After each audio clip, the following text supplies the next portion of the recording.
It is my assignment to talk to you today about how to really impassion and motivate the people that serve up under you and serve with you so that they can be all that they can be. Not only in terms of staff development and developing their skill set, but developing the place that they work from so that they can have the continuity of thought and the nimbleness of mind to be effective and impassioned about what they do. Because when people are passionate about what they do, they are far more effective at what they do. This is not just about money now. It's not just about money. Listen, as we talked about not always having at our disposal the resources to compete with the secular. Often the sacred is coming on that last horse coming down the track. You know, just we're getting there. We're coming in the right direction, but we're moving a little slow. But it's not always about money. Even in secular settings, it's not always about money. People don't do everything about dollars and cents. They do it because they have passion. They do it because they're intense, and they do it because they care. How do we get that passion that exists in us to infiltrate them? And I want to talk to you about that for a few minutes because I think it is vitally important, particularly church leaders. Because, see, church leadership is unique. People really don't come to follow you. They come to follow Jesus. They're excited about the ministry. They're excited about the message. They're excited about the vision. And they came to follow him, and they get stuck with you. In sales world, we call it bait and switch, okay? It's when you advertise one product to get the customer to come in the store, and then you give them something else. I'm not saying that God is doing bait and switch, but I am saying it's a real step down from Jesus to you.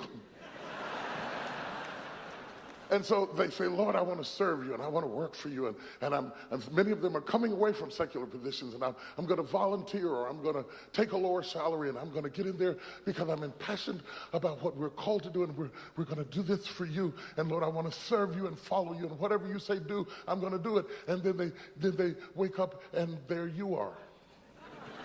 And they say, who is this? What is the association between who I prayed to and committed to and who I'm now submitted under? It is your responsibility then to make sure that they don't hear a new sound or a different sound from what drew them to the purpose of what they were called to do. So I suggest to you that you cannot impassion people if you are not passionate yourself. And in order to be passionate yourself, you have to make sure that your leadership comes from a divine place, from a sacred place, from an inner place, that it's more than, it's great to get books and get notes, especially mine. And shameless plug, pray for me. If you can pick up ideas from a lot of people, but we cannot be clones when it comes to passion. You have to get passion, because out of that plethora of ideas, they're the menu of things that you put together to support what you are passionate about doing. It's not about mimicking other people, because mimicking is not authentic, and people would get tired of following a cheap copy of a great original. Anybody who moved nations or masses of people or companies or built empires, they did it from an inner place, from a sacred place, from a knowing place, from a place of power, not a place of imitation. Not somebody who's running behind somebody who was wonderful saying, me too, me too. Just like he said, that's good. No. That's why our university struggle. You can't teach this. You can't just teach this. It has to come from an inner place. You can't just be a Me Too leader and impassion people to follow somebody who is not impassioned about what they're doing and saying, oh, wait a minute, let me see, step 2, we're going, no. It has to be something that's deep down inside of you. So we got to get this fire. And we got to be able to pass it on without it being diluted and without it being polluted. And that's my challenge, first of all, to make sure that that we are drawing from a divine place, from a sacred place, from an inner place, a place of strength. There was a guy in the Bible that the Lord called him and created him. His mother was Hannah.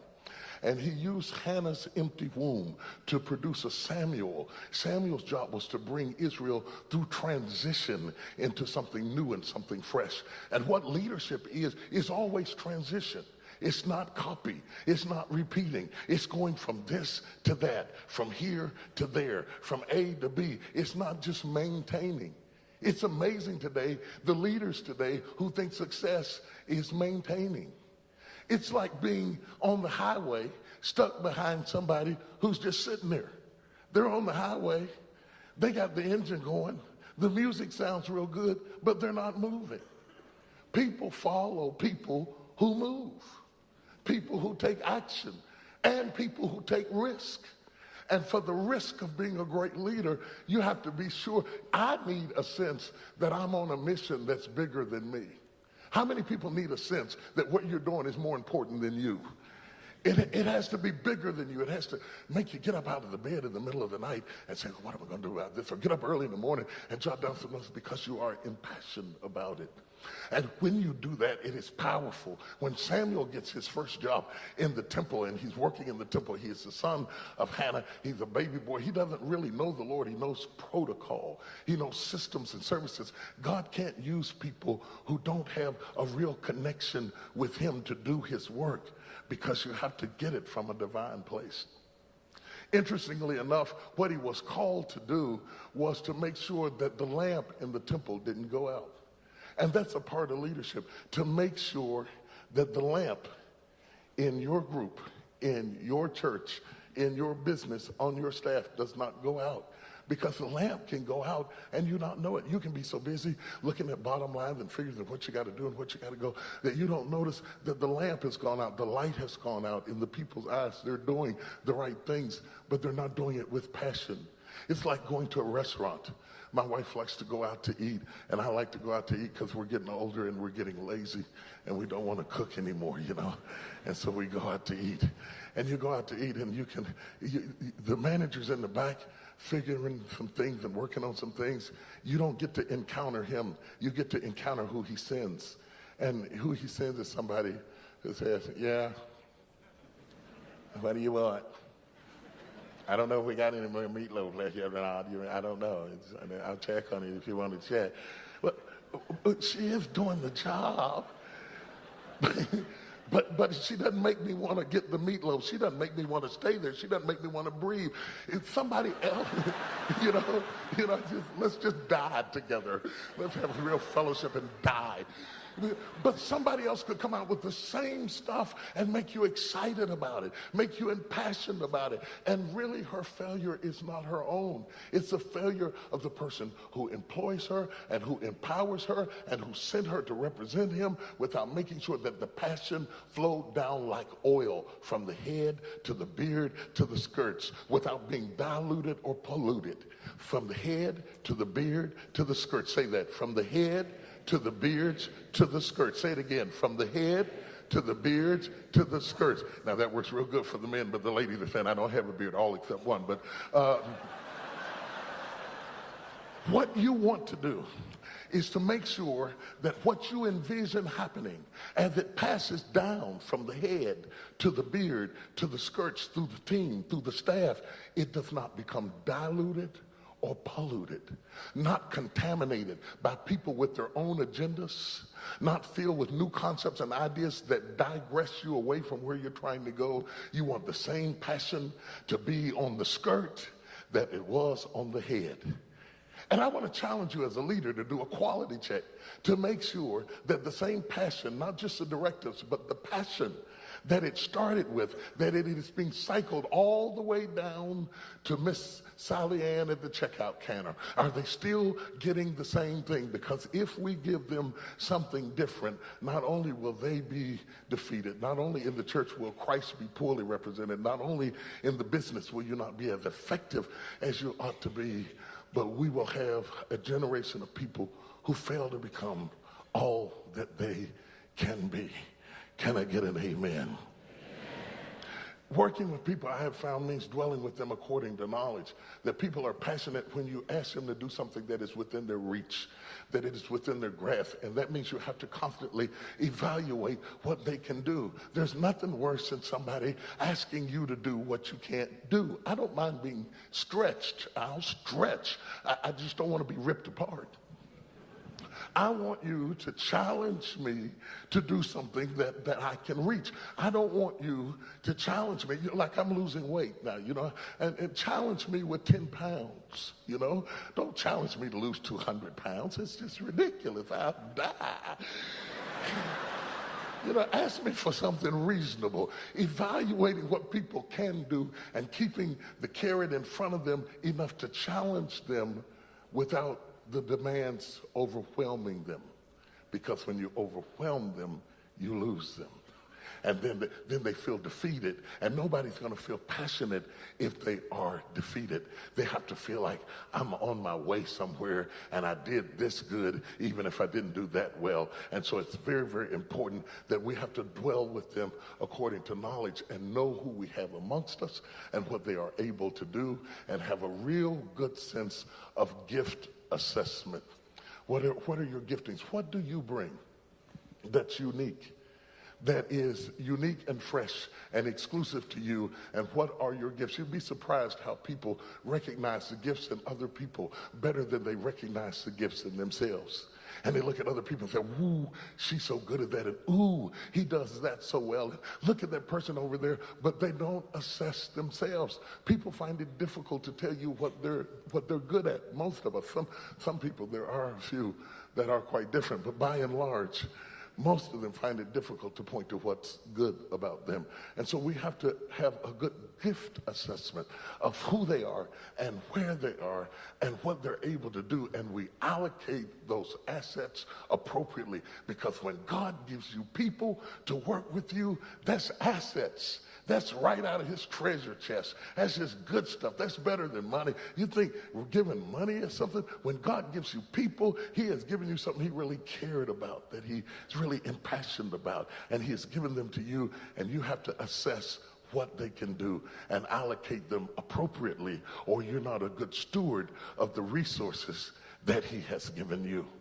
I want to share another point. You want to make sure that the staff, the team, the group, the people that are working with you deliver on the promise that you projected. So it's not enough to say we're going to get this done. Are we fulfilling it? Are we getting it done? Are we getting the quality control? And then getting people fired up about it. I think being a person of faith is an advantage, not a disadvantage.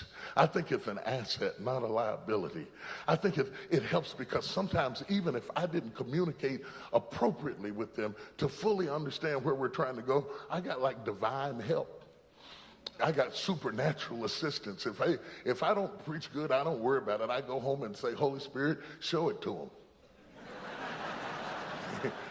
See, CEOs can't do that stuff. You have to have some faith to be able to do that. You know what the illustration meant. And so when I minister sometime and they don't respond the way I expected, and they don't get what I'm trying to get, or they don't laugh at the joke, I know they're going to get it. Sometimes they just start laughing in the middle of the night. It's a delayed reaction. You have to know that you're not in this by yourself. And just because you don't see results right now in whatever it is you're doing, it doesn't mean that you're not going to get results, that you've got some divine assistance on your side, because the conference is going to end and you're going back to the front lines to implement 1,000 different things and 1,000 different ideas and 1,000 different concepts, and all of them don't go well all the time, but that's okay. Because if you do something that's from your heart, and you do something that gets you out the bed in the morning, and you feel good about yourself, everything that comes up short, God will make up the difference.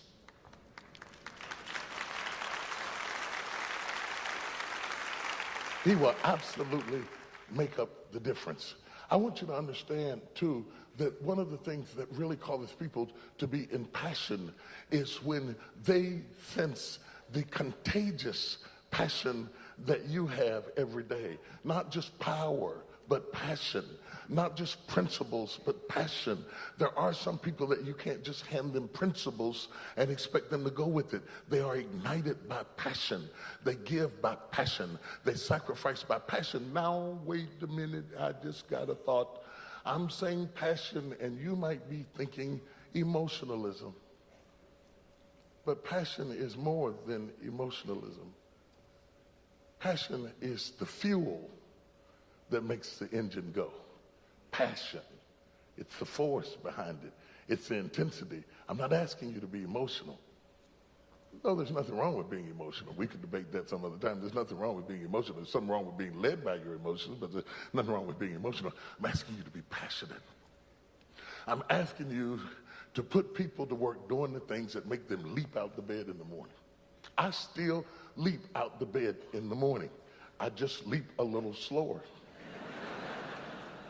I used to hit the floor running. Now I just kind of slide into it real slow. But get up I will, because there's something to make me get up and run and be motivated and be inspired, because I believe in something. Why has God brought you here and exposed you to all of this stuff and all of these teachings and all of these motivative ideas? Why are you watching where you are around the world as a leader, as a spiritual leader, as you develop a program that fits you? Everything you hear doesn't fit you. It may not be the same solution in Zambia that you use in Canada, and what works in France may not work in Hong Kong. And so you take a little bit of this and a little bit of that, and you develop something, and you bring it before God, and you say, Lord, show me the things that I have learned today that will work for me, that fit my skill set, that I can adopt and bring back and use it to take our group, our country, our church, our nation across the line. Because leaders are called to deliver the people across the line, to deliver the field, the football across the line, to get the job done. And we can do it. Somebody shout, yes, we can. Oh, you're doing pretty good. You're doing pretty good, but you're going to get better. Touch somebody and say, I'm going to get better. I want to share just a couple of more things with you. I've seen two different kinds of leaders. I call them builders and bankers. And when I say bankers, I'm not talking about money. My grandma used to have a wood stove in her house, and you always, city people and young people, all of you look like you're about 22 or 23, so you don't know what I'm talking about. But down in the country, they used to build fires, and in order to get the fire to stay all night, they would take the ashes and throw it on the fire, almost like they were going to put it out, and they called it banking it. Banking it made it burn all night without burning up. I categorize leaders in two categories. There are builders and bankers. Let me tell you about builders. Builders are people that you can give them little or nothing to work with. They will go out and gather the wood. They will dry it out. They will build the fire out of little or nothing, and before you know it, they will turn a match into an inferno. Joseph was a builder. Everywhere you put him, he prospered. They put him in Potiphar's house. They prospered there. They put him in the prison. Now, you know you are good when you can build in the prison. I would just be trying to survive. I'd be backed up against the wall talking about, help me, Lord, get through this. Joseph is building. You'll get it tomorrow. That's one of the things you'll get tonight. It's okay.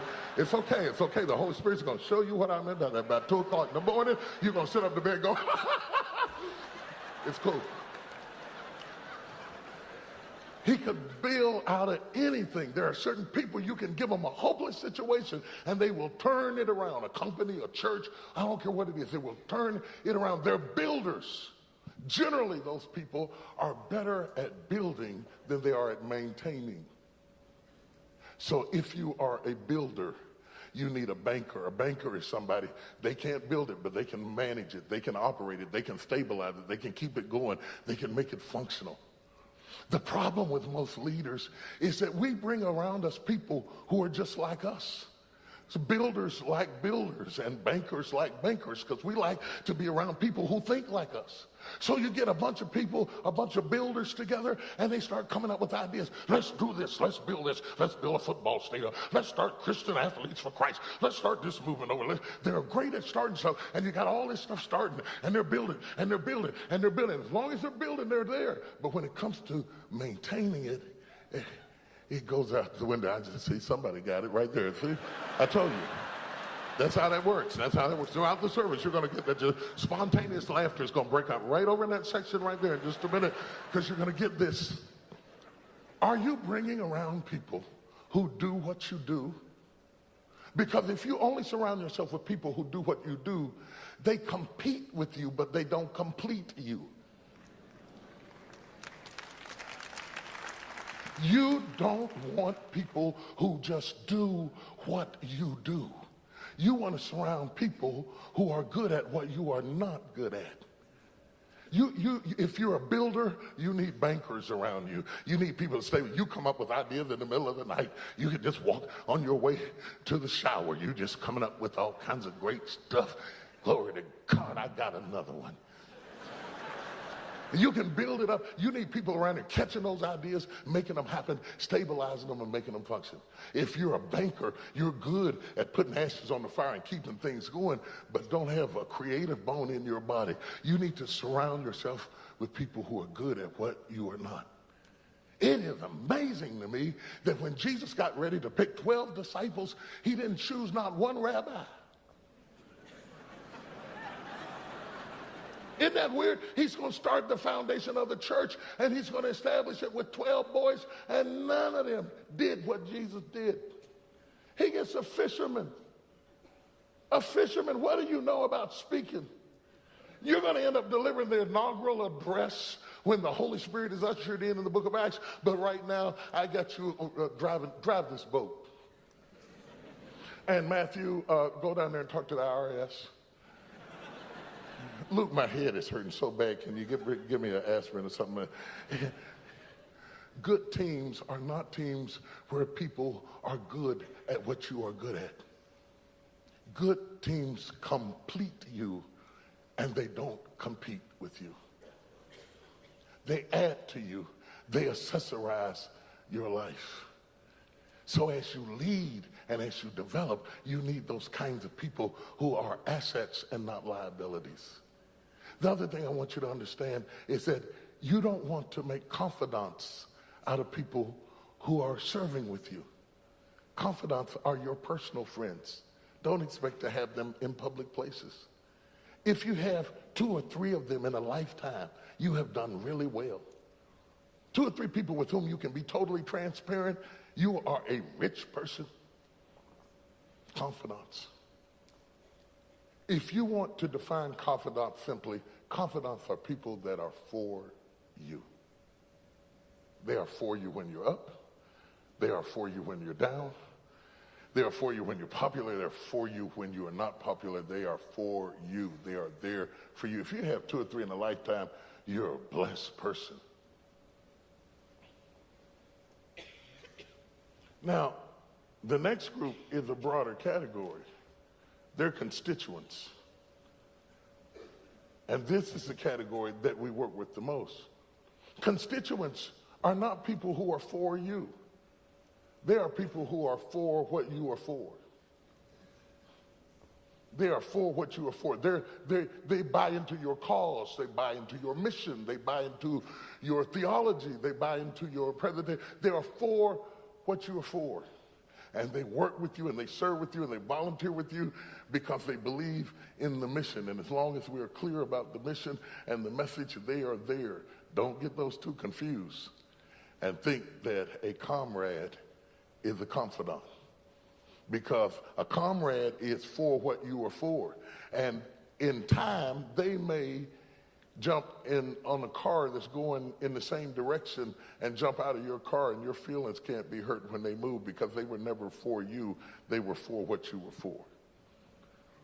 I call them scaffolding because there are many, many people that come into a ministry, into a business, into a company, till something is erected, and when it is erected, the scaffolding is removed and the building remains. What are you saying? Don't try to hold people too tightly who are meant to come and go. Don't make the goal to hold the person, because some people are like the King James Version. They come to pass. And it came to pass when Ezekiel, the next time somebody leaves you and it kind of hurts you, just clear your throat, open your mouth and say, and it came to pass. And that's okay, because they are not there for you nor for what you are for. They're not there for you, they are there for what you are for, and when that service is over, they may be gone. The third category are comrades. Every now and then, people will come and hook up with you. They are not for you, they are not for what you are for, they are against what you are against. They're attracted to the fight, and as long as there's something to fight, they are motivated by the fight. And when somebody's motivated by the fight, you put them in the fight. There are some people that you have that are motivated to fight. You might not have them, because churches today seem not to know what to do with people that are fighters, because everybody's been whitewashed into Christian anonymity. But Jesus had, like Peter, you know Peter, the guy with the sword that cut off ears and stuff. You got to keep at least one ear cutter. You got to have somebody. Everybody on your team can't be worshiping and slain in the spirit. There's got to be somebody saying, bless God, do it or die. How do you manage somebody who is passionate in a way that we don't understand? How do you manage, if you're a Moses, a Joshua? Joshua was a fighter. He wasn't a briefcase carrier. He wasn't going to drive the car out to dinner. He was there to fight. And if you have somebody on your team who is there to fight, they're an asset if you learn how to use them. And if you don't know how to use them, they will end up fighting you. Is there somebody that's serving under you, that's fighting you, that if you handle them differently, they could fight for you and not against you? You don't want to kill the fight. You want to direct them at the target, instead of putting a bullseye on your backside and suffering from the consequences. God does send Joshuas and Peters who are passionate about fighting and defending something, and if you try to make them graze in the pasture when they ought to be howling on the mountain, you're going to have trouble with your team.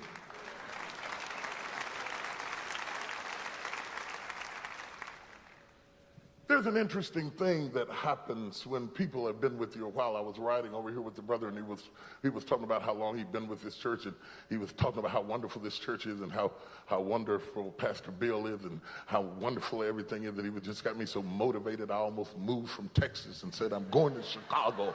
Bless God, I'm just going to leave. I'm coming to Chicago. I'm going to be there. He's just doing it. He was doing it. It's not in his job description. He was doing it. He was passionate about it, fired up about it. And so I might move up here. Yeah. Plus, it's 110 degrees in Dallas, and it's a little cooler up here. Yeah. And I thought to myself how much he reminded me of his pastor. Real good leadership takes the passion that's on the leader and divides it on the team. That's why if the leader has low passion, the people have low passion. If the leader is loving, the people are loving. If the leader is staid and stoic and resistant, the whole place will be staid and stoic and resistant. There is some little connection between you and the people you lead where they begin to flow in your spirit. Like Moses. Moses said, I need some help. He's talking to Jethro. This is killing me. It's driving me crazy. And God says, I will take of your spirit that is upon Moses and I will put it on 70 people. Do you have my spirit? Do you have my vision? Do you have my passion? Do you have my anticipation? Here's the test. when somebody's working with you and they've got your spirit and you're across the room from them and you cannot send them a text and you can't send them an email, but you give them a look. When they can read looks, they have your spirit. Now, I don't know whether you get this, but this goes all the way back to being a child. My mother had a look that could look across the room. It was a red beam look. She didn't say anything. She just looked. I got the interpretation. I knew exactly what it meant. It was an e-blast. It was delivered. I opened up and read it and sat down. You work best with people that you read well. You cannot be led by somebody you cannot read. Because then the goal becomes to understand, I don't know what they mean, and then they're in their bathroom crying, saying, I don't know what they mean, I don't know what they mean. Most leaders find it difficult to be transparent enough to let people know you enough that they can walk in your spirit and have your discipline and have your attitude. So that means that if you're going to lead people like Jesus, you have to be willing to show them your wounds and let them see who you are. Do you notice that when Jesus rises from the dead, he doesn't show himself alive to sinners anymore? It's to his disciples that he reveals his wounds. He says, if you are going to work with me and die for me, you have to see me. And he goes through doors and he shows up on the road to Emmaus and he pops in while they're eating cheeseburgers and fries. Well, something like that, sort of like that. Well, you know, embellish a little bit. But he shows them who he is so that later in life, when they face oppositions, they learn as much from his struggle as they do from his strength. Tomorrow when we leave, today when we leave, this evening when we leave, when you go out to face your Goliath, your giant, your task, you don't just fight battles. You also have to fight normalcy, blandness, mediocrity, nothing moving, nothing happening, nothing going on. And it's in those moments of nothingness, in between battles. Nobody has to impassion you in a battle. Even if you can't fight good, you get impassioned. You know, you cry good. Nobody has to impassion you when you're under attack. It's the long walk between them that you have to keep people motivated. And that assignment falls on you. And you say, if you feel like I do sometimes, I get tired of encouraging people. Pray for me. You think that's a confession? I could really blow your mind if we had some time.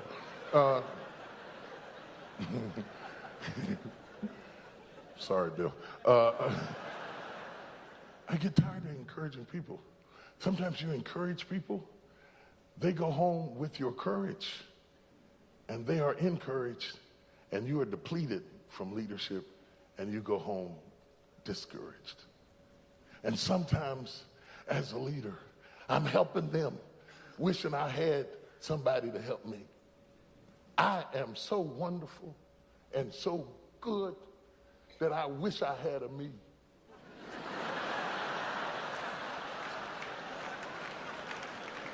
I've been praying, give me a me.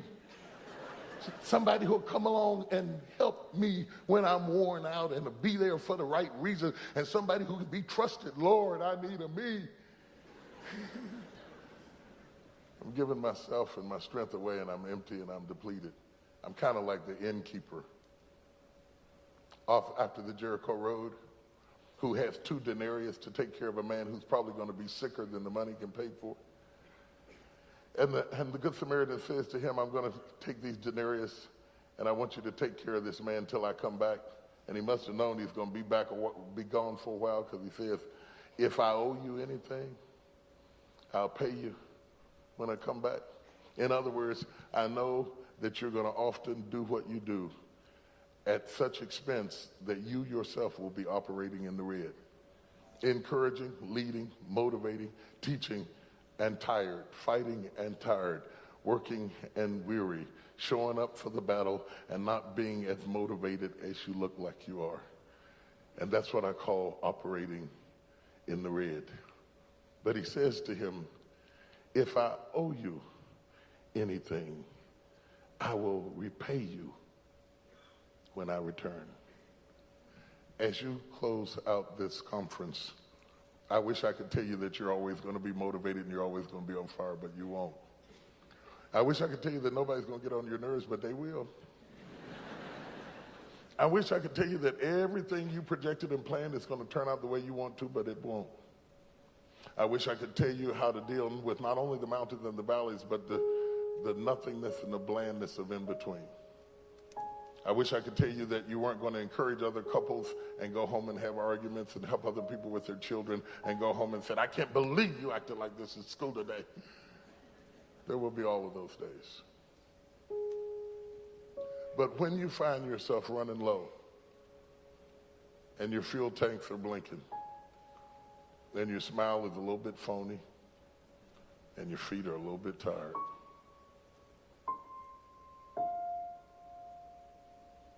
what you have that people who don't have faith do not have.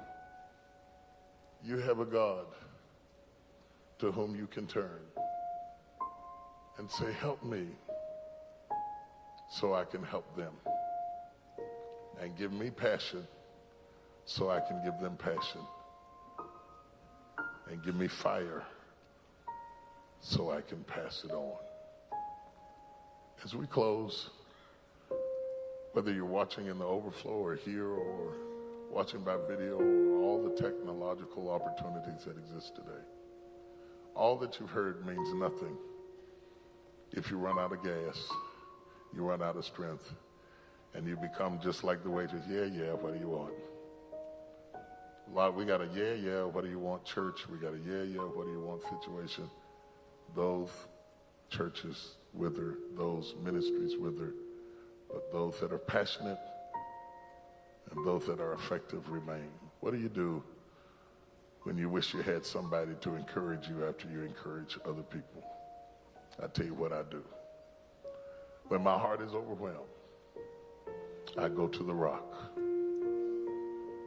that is higher than me and say, Lord, my smile is getting phony and my grin is getting tired and I feel like the Calgon commercial, take me away. And since you won't let me off and you won't let me off the hook and I got to go back out there and do that same thing again, even when I don't feel like doing it, increase my faith and send me out there and I will do it again. I want you to do something for me as we close. You're leaders. That means that when you get back home, there's going to be a whole lot of little puppies nursing on you and drawing your milk down and needing this and needing that and needing the other. And this is your only chance to get a little gas before you go back on duty. I want you to join hands with somebody on your right and on your left. In fact, if you don't mind, stand on your feet. Stand on your feet. Pull your girdle up and your hair down and get up.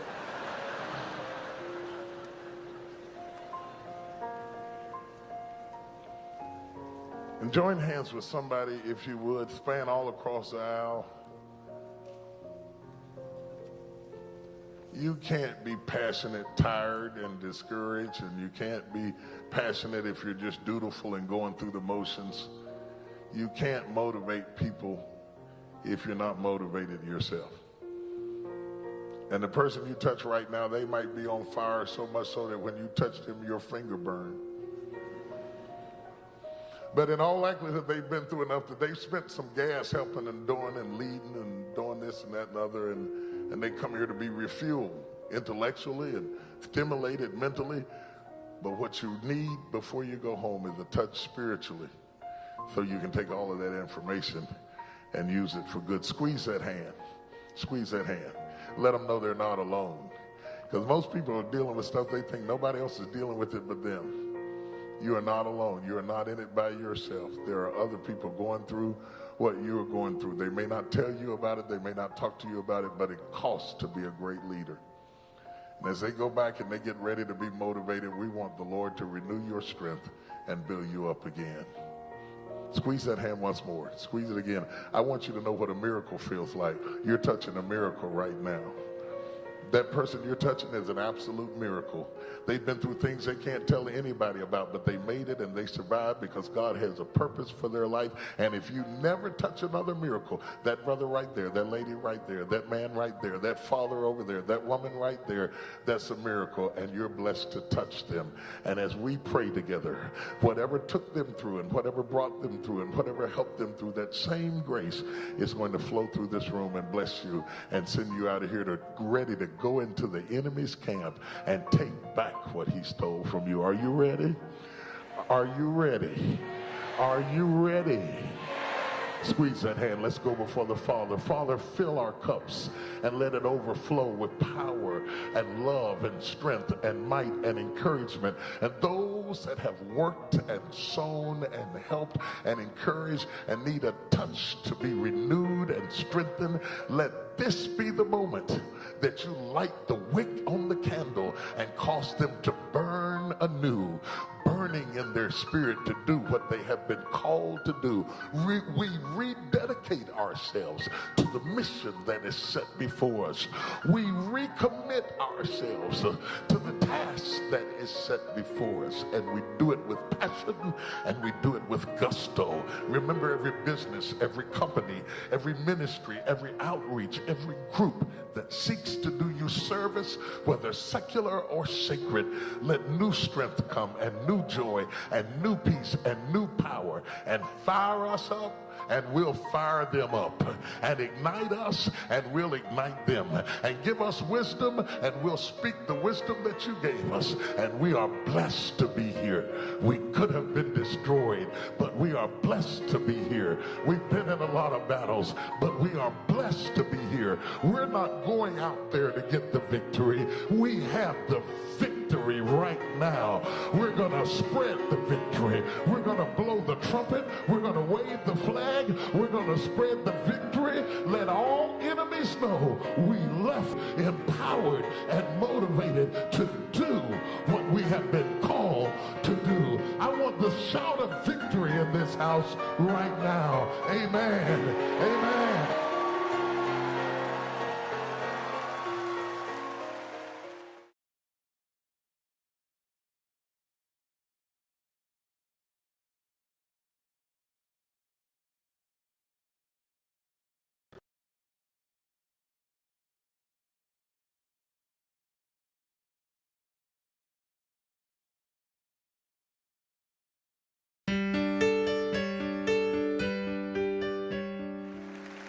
It is my assignment to talk to you today about how to really impassion and motivate the people that serve up under you and serve with you, so that they can be all that they can be, not only in terms of staff development and developing their skill set, but developing the place that they work from, so that they can have the continuity of thought and the nimbleness of mind to be effective and impassioned about what they do. Because when people are passionate about what they do, they are far more effective at what they do.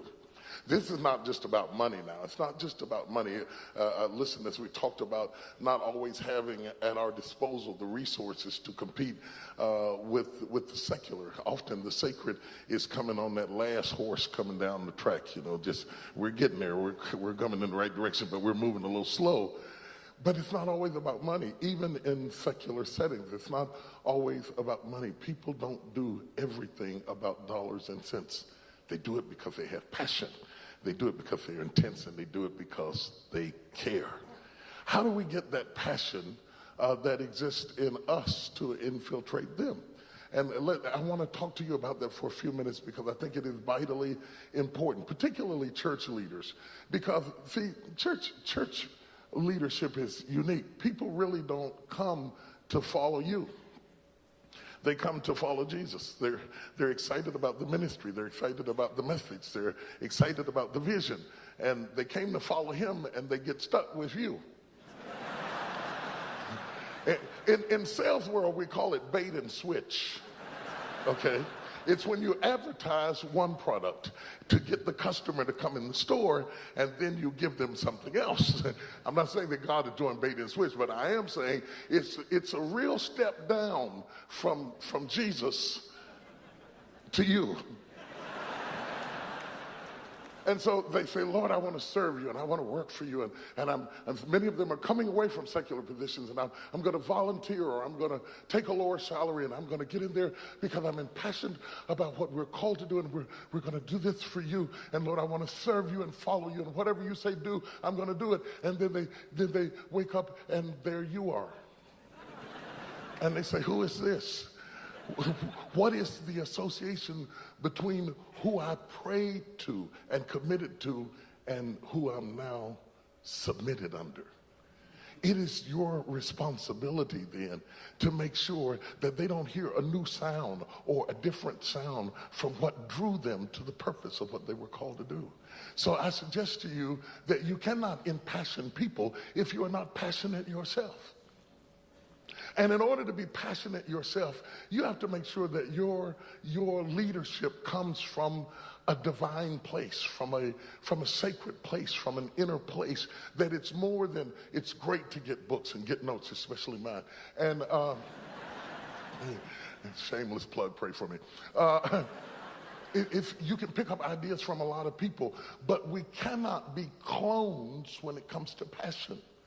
You have to get passion, because out of that plethora of ideas, they're the menu of things that you put together to support what you are passionate about doing. It's not about mimicking other people, because mimicking is not authentic, and people will get tired of following a cheap copy of a great original. Anybody who moved nations or masses of people or companies or built empires, they did it from an inner place, from a sacred place, from a knowing place, from a place of power, not a place of imitation. Not somebody who's running behind somebody who was wonderful saying, me too, me too. Just like he said, that's good. No. That's why our university struggle, you can't teach this. You can't just teach this. It has to come from an inner place. You can't just be a Me Too leader and impassion people to follow somebody